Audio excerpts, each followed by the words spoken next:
Having had to deal with the COVID-19 pandemic for the best part of the last 3 years, is the government simply running out of steam? Well, let's bring in NPR political editor Brent Edwards. So, Brent, the government has a big reform agenda on, but it faces a lot of criticism. Why is that?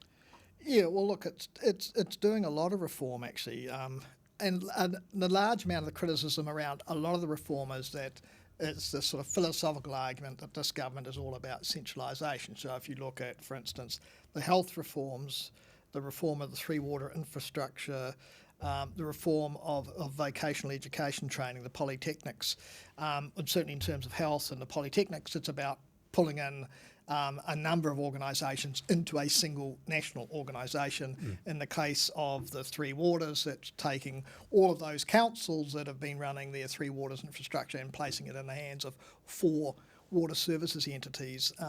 So significant reform there, significant reform of the Resource Management Act, the ongoing work on climate change. It's a massive work program really.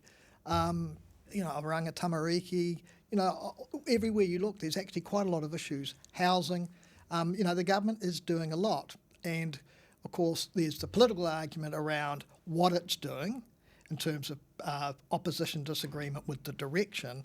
And then there's also other arguments around whether it's doing it well enough anyway and whether it's managing the reform competently. Well, is it trying to do too much given the workload caused by the pandemic?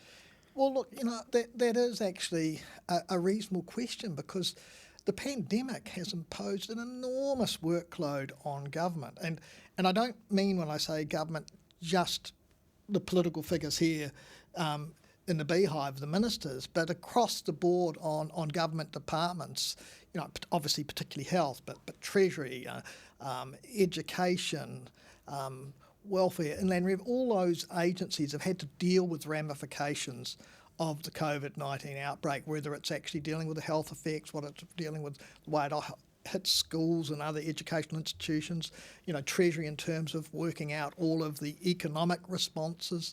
So, a massive amount, and yet the government is still continuing actually with any one of those reforms that we've talked about earlier is a really, really significant large reform of the way things have been done. So a lot of work involved, a lot of policy work, and a lot of work involved in implementation.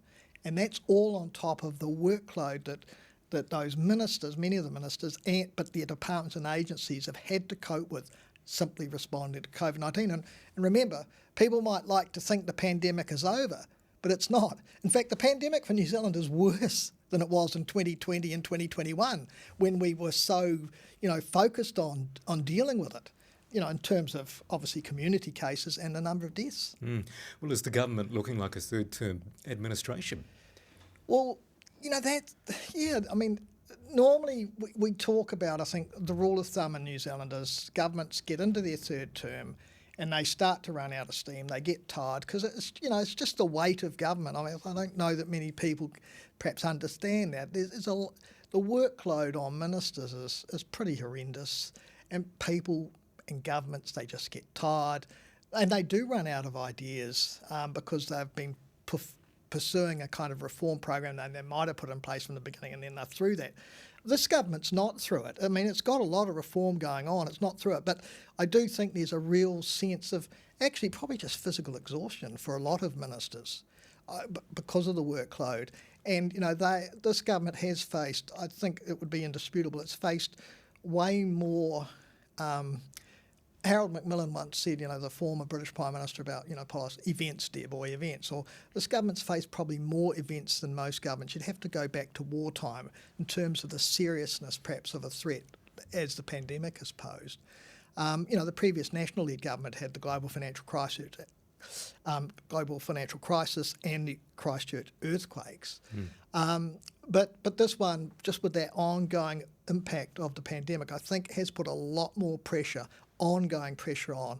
And so, there is a sense maybe, that just sort of seeming to run out of steam. And I certainly think when you look at the voters, the polls, the voters rewarded the government in 2020 with its response, first single party majority under MMP. But obviously the polls show now that there is a growing frustration, partly I think with the pandemic, but also with the government's response and with other things. And we've got inflation running high and all of that.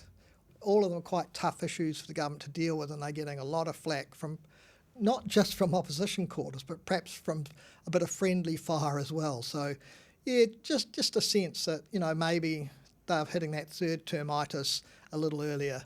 But A term early. a term early, but understandable, I think, given the extent of the issues that this government has had to deal with. Brent Edwards, thanks for joining us.